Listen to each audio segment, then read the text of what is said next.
folks, this is Eric from IONCINEMA.com. We are in the midst of the autumn season, which means a lot of film festivals are still up and running. One of those is the Warsaw Film Festival, an international film festival that we've been covering from a distance. And this year they've come on board to support this little tete-a-tete that we have with Kevin Jagernauth. Kevin, the festival runs between October 9th to the 18th. It's their 36th edition. Off the top of your head, what is one film that you would want to see from their lineup? Yeah, well, if I was lucky enough to get on a plane and travel at this time, I would actually, it's a short film that I would be interested in, to be honest. It's Zach Wood's David, which was the sole American film that was a Cannes selection earlier this summer. It has Will Ferrell in it, and it's been getting a lot of interesting buzz around it. So that would be a little short. I would check out, but their whole lineup is it's pretty great. It's a lot of really well curated selections from festivals this year. Yeah, and it spreads up until approximately Sundance of at the beginning of this year. My pick would be The Mole Agent, which has just premiered at San Sebastian, and it's a very likable, fun. I'll call it the anti James Bond detective film. 1970s American cinema is being revisited. And this week it was announced that a project that got some leverage in 2015 with the Blacklist announcement or release is being put together, packaged and financed by the Film Nation folks. Kevin Jagernauth, are we excited about seeing Francis Ford Coppola duke it out with the folks at Paramount? It fits in line with the sort of Godfather franchise being revived a bit. Paramount just they were re-releasing The Godfather Part 3 in December, I believe, with a new cut by Francis Ford Coppola. And now there's this film which goes into the making of the movie. And for me, the attractions here are stars, which will be Oscar Isaac as Francis Ford Coppola and Jake Gyllenhaal as notorious producer Robert Evans. But for me, the bit of the wild card or the ingredient that doesn't quite mix is Barry Levinson as the director. I sort of agree with what you're thinking, with your concerns with Barry, a filmmaker that obviously Wag the Dog was a seminal film in his fairly long filmography. He's sort of done a couple of items for television. He has a film called Harriet Heft that was essentially supposed to come out this year. It hasn't. Look for that potentially as a Sundance 2021 item. But yeah, I think his strengths are perhaps working with an ensemble, working with multiple storylines, not necessarily Robert Altman-esque, but he's certainly familiar with the material, as is everybody. And potentially could offer a fresh take on a story that's well documented. Yeah, I mean that's just it. The story is very well documented, but you can see the big screen potential. There was the whole a big part of the story are all the casting troubles that Coppola had, getting Marlon Brando on board, managing to get Al Pacino cast. The studio didn't want him to play Michael Corleone, which in retrospect sounds bananas, crazy. So it's there, and not to completely throw Barry Levinson under the bus. Two of his most successful, I guess, recent projects were for HBO. There are the You Don't Know Jack, about Jack Kevorkian, and Paterno, about Joe Paterno. So those are both based on true stories. This is another true story for him to tell. So he may be aided there with that. And I think certainly with this kind of a cast and a good script, the potential's there for sure. Yeah, and potentially he might have got some, having worked with Al on a couple of films, maybe he has more insight in how to develop that character, or at least that relationship on screen, and sort of the torment of an actor who is literally going up against an entire studio. Um, as far as Jake Gyllenhaal's casting as Robert Evans, it'll be really interesting to see just how many times he has to go to the tanning salon, and sort of like how he physically gets into a character that, I mean, Robert Evans is iconic in terms of his look. So it'll be interesting to see how he sort of fits himself into that character. But yeah, this is part of a trend of movies that have been made in the past, and I mean, Ben Affleck is touching upon Chinatown. Where do you think it's a smart move on Hollywood's part to revisit known franchises and sort of like have? Uh, I mean, it's interesting. I mean, it's an interesting way to sort of dust off these. I don't want to say dust off necessarily, but to sort of revisit these classic films. I mean, there's a whole generation, that probably hasn't seen The Godfather or seen Chinatown and don't really get why they're important or what the making of them really means. And I also think, coming off Once Upon a Time in Hollywood, which brought that era to life, I think this is an opportunity to bring, 70s Hollywood to life, which was just as lively, just as colorful, had a lot of big personalities running around. So uh, it'll be interesting to see the tone this movie takes. I think it would be a bit of a mistake to make something that's just a very dry, serious. This is how The Godfather was made, Mhm. because we know the story. I think there's an opportunity here to bring some light, to bring some real color and life to it. I think. Well, the original Blacklist screenplay actually pivots to more comedic elements of a story that sounds hyper stressful. Um, and time will tell if these items are successful, and if we get a Heaven's Gate biopic. We have a filmmaker named Benjamin Cleary, and he's about to embark on his first feature called Swan Song. And this is being packaged by some pretty impressive production teams. So let's first talk about the cast that he's assembled for what is his directorial debut. Sure. I mean, it's impressive. He has Mahershala Ali and Naomie Harris, who were both in Moonlight, and they're back together for this film. So that's a pretty good one-two punch to have in your back pocket for your debut feature. And as far as the log line goes, all we know is that it'll be set in the near future, and it will be a drama romance with a bit of a genre element to it. So it's interesting they're keeping the story under wraps a little bit. And the final piece of this is that it's set up over at Apple TV, who are currently, they were maybe where Netflix was a few years ago, just sort of Mhm. spending money left and right and just greenlighting projects. So it, all the elements are pretty interesting. And I mean, you touched on it, but maybe you can dive into a bit of the production side and what you see compelling there. So we have Apple Studios, as you identify. We have anonymous content. There's also Jonathan King on behalf of Concordia Studios. Relatively new producers are backing this project, and Jacob Perlin and Adam Schulman. The exciting part for me is that there's probably something there in the script, in the screenplay for this newbie filmmaker to get major backing.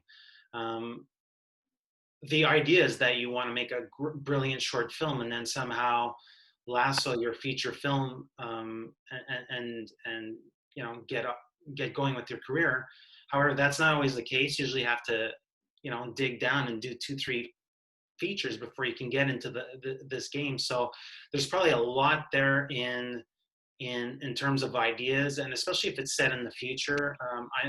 I don't think it's going to explore a sci-fi future, but The log line does say genre bending, so we can imagine that he's bringing a couple of world or elements into the setting. I did check out his short debut. So he's done 3 shorts to date, and Setterer, which was the winner in 2016, is actually a good way to get into the protagonist's mindset, um, using very little actual spoken dialogue, but using all the tricks of the trade in terms of narration and clever camera work.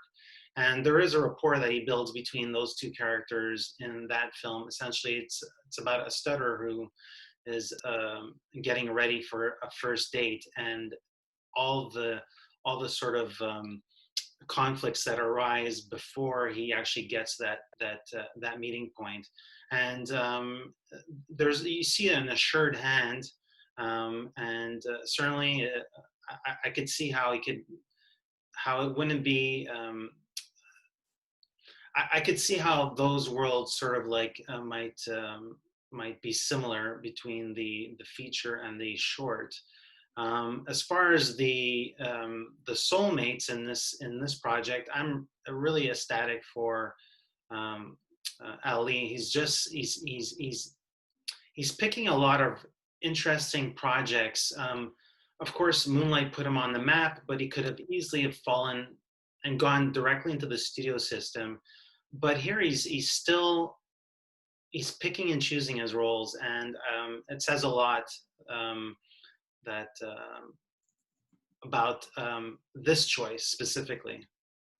Oh, absolutely. And you raise a couple interesting points. I would imagine that this script also probably doesn't cost a lot to make. So I'm sure it's something that not only made an impact on the page, but Apple or the producers looked at it and said, this is actually something that is also financially viable. And Mahershala Ali, you're right.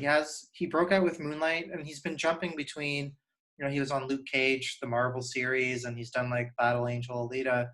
But he's also done some smaller things in between, and been careful about the roles he's chosen. And it is kind of nice that he's given this smaller project, his time, his talent, and same for Naomie Harris as well. She bounces between large projects and smaller features as well. So their blessing on this is certainly a reason to be excited.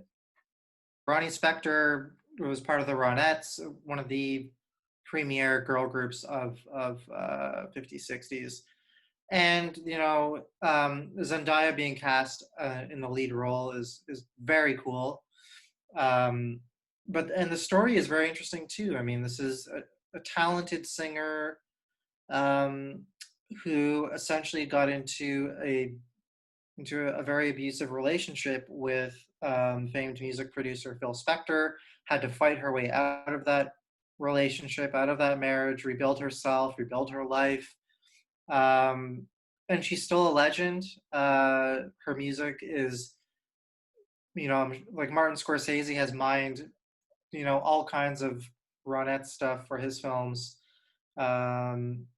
And so has every director who's ever wanted like that sort of like 50s pop vibe in their films. So yeah, she's an icon, really. And this is a very cool story, and I think it's A24's your step into the music biopic world, which, as you mentioned, is right now is a huge thing, as we know from Bohemian Rhapsody, from Rocket Man, and we have films on the way we have Respect with the Franklin coming, and all kinds of things, and the Madonna biopic. So it's hitting at the right moment, I think.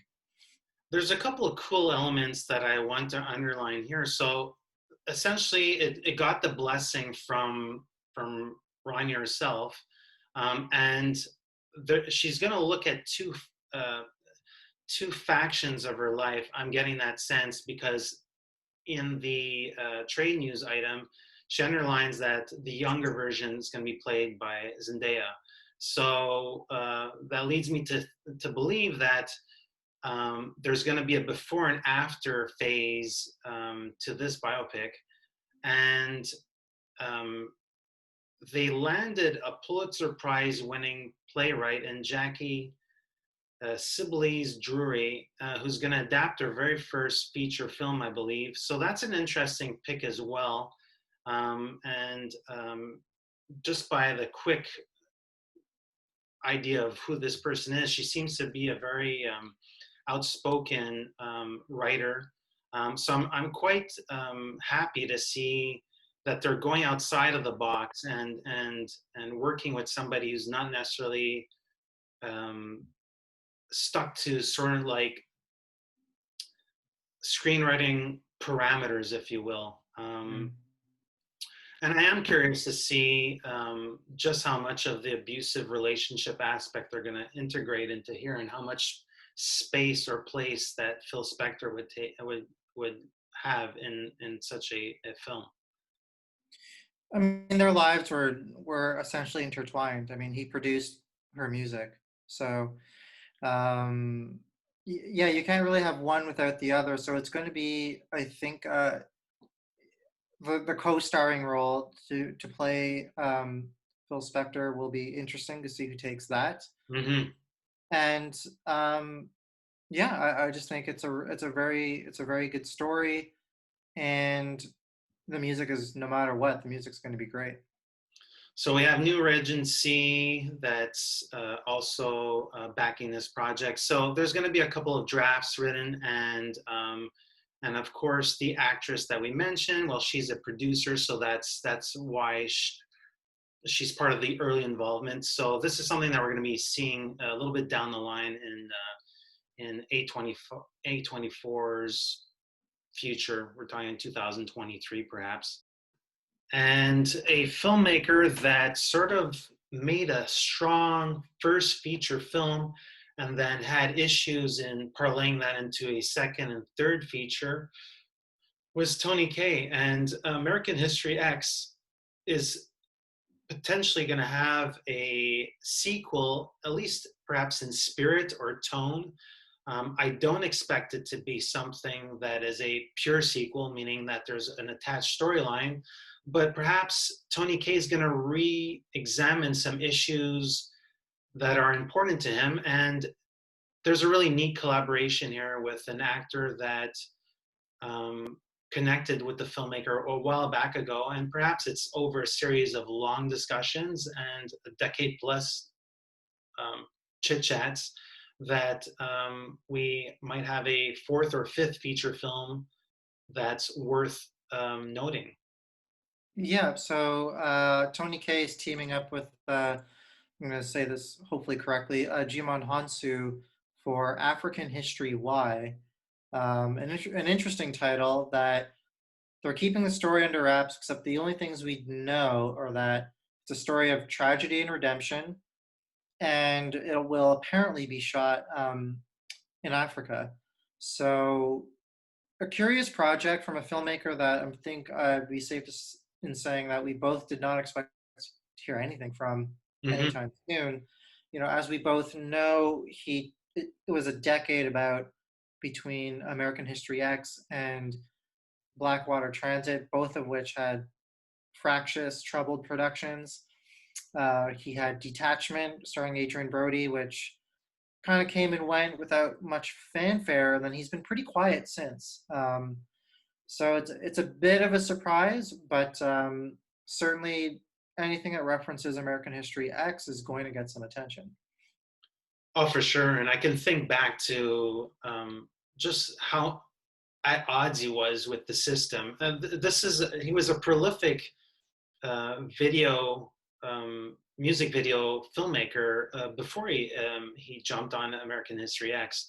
I believe he did do a doc film during this time span, but yeah, that's right.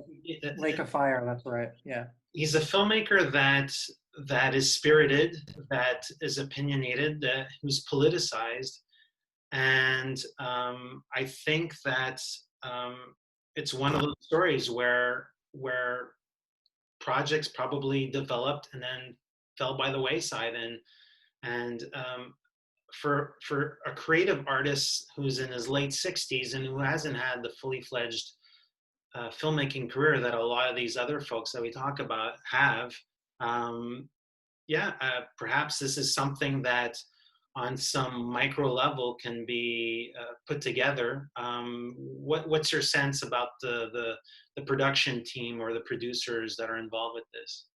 Yeah, that's a good question. Most of the producers on the project, frankly, they don't have much of a presence on IMDb, but the one that does is Raymond J. Markovich. But unfortunately, his biggest credit, I believe, to date is London Fields from a few years back, which has its own crazy history with director battles and different cuts going around.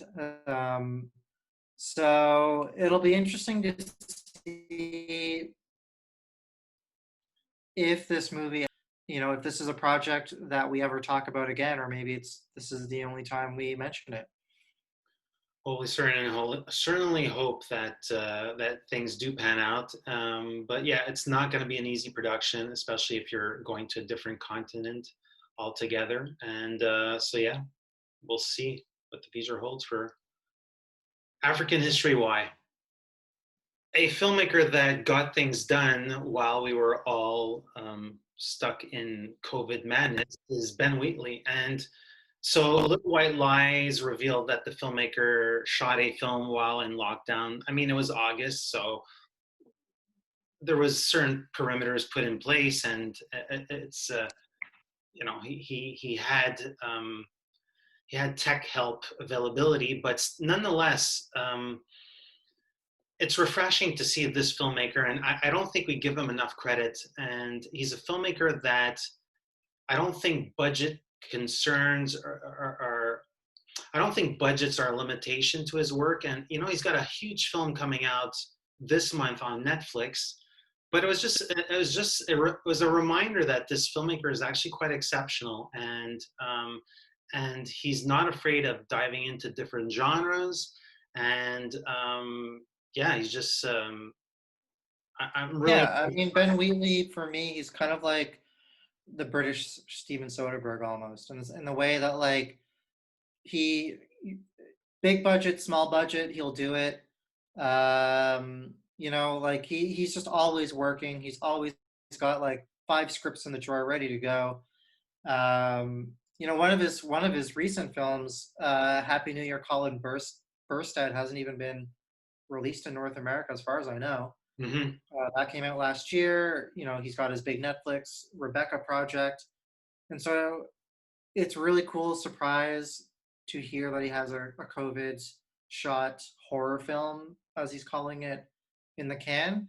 But it also doesn't surprise me because he's a guy who is bursting with ideas, and I think if he doesn't get them out of his system, he might lose his mind, perhaps. But it's exciting. It'll be cool to see, and I hope it's something we see sooner rather than later. Barry Jenkins is now associated to Disney on a fairly what will be a huge project for him, but will also continue along those lines of Sundance type filmmakers, indie filmmakers, going to the big leagues in a fairly small uh, time span. Yeah, so Barry Jenkins is making the follow up to Disney's live action The Lion King, that Jon Favreau directed. And there was a bit of online debate when this news broke. I think people um, were had mixed reactions, I would say. I mean, I love Barry Jenkins. I think he's a great filmmaker. Um, I am not necessarily thrilled for him to spend a couple of years. I guess I'm just if his involvement with this sequel is that he gets to tell his story in the way he wants to tell it, um, without considering merchandise and theme parks and all that stuff, then that's great and exciting, and I will be happy to watch it. But if it's just going to be him spending 2 years storyboarding a bunch of sequences that CGI will take care of, then I think it's a bit of a bummer, because I think his perspectives on African American life, are super interesting and vital for cinema right now. So yeah, I think to lose him to a tentpole for a couple of years is a well. I just hope he is coming out of it with something that's very Jenkins and not very Disney. I think it might be applicable here, and that's my hope, is that a lot of what you just mentioned actually gets transferred into something that somehow he related to this because he had watched it as an uncle to his two nieces or nephews, and so the material is somehow, there is a connection to the original material. And again, like, if he does fall in a career trajectory, sort of like David Lowery, I'm fine with him going off and doing one major studio film and essentially getting a nice paycheck so that he can return to things that are perhaps more meaningful in terms of, or more indie-esque. And I think that's an opportunity to sort of like, we're in a time where we just don't want to put on Mulans anymore and thinking box office, but I want to think that a large studio like that might consider being more sensitive towards issues of the now, and that's where their money is at.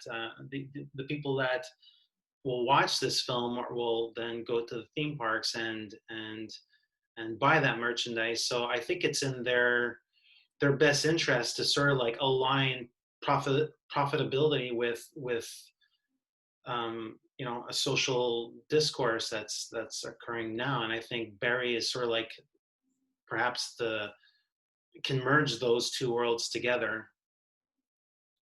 Yeah, yeah, you're absolutely right. I mean, again, like as I say, my hope is that it has his voice through and Mhm. through. And David Lowery is actually a really good example. I mean, as we know, there's been a number of indie directors who've been involved with Disney projects. Alex Ross Perry worked on Winnie the Pooh, and Chloe Zhao shot Eternals, which comes out next year for Marvel. Um, and David Lowery actually he made Pete's Dragon, which actually I think is a great film. Precisely because it is very much a David Lowery movie with just a bit more money. But it's very much in his voice. It has the sort of themes he's interested in and talking about. Um, so yeah, that's a good example of a film where an indie director, kept his aesthetic, kept his voice while working in the studio system. Well, that's the hope. We want the stamp, the signature, and for them to buy a house, let's say, and then come back and do a couple of films for the grown-ups. We'll end with Steven Soderbergh. I think we talk about him every 2 months. He's setting sail on a project that has got a huge ensemble. It's set in 50s Detroit, and as we know, Detroit in itself is a character, has its own narrative, its own complicated story, and I feel as if this is an interesting era and a cool location to set um, what sounds like a heist type film, but also in the backdrop of I'm thinking of the film with Brad Pitt that was at Cannes. Uh, Killing Them Softly. Yes. So Yeah. perhaps in that scope or larger theme, or perhaps something closer to Steve McQueen's heist film.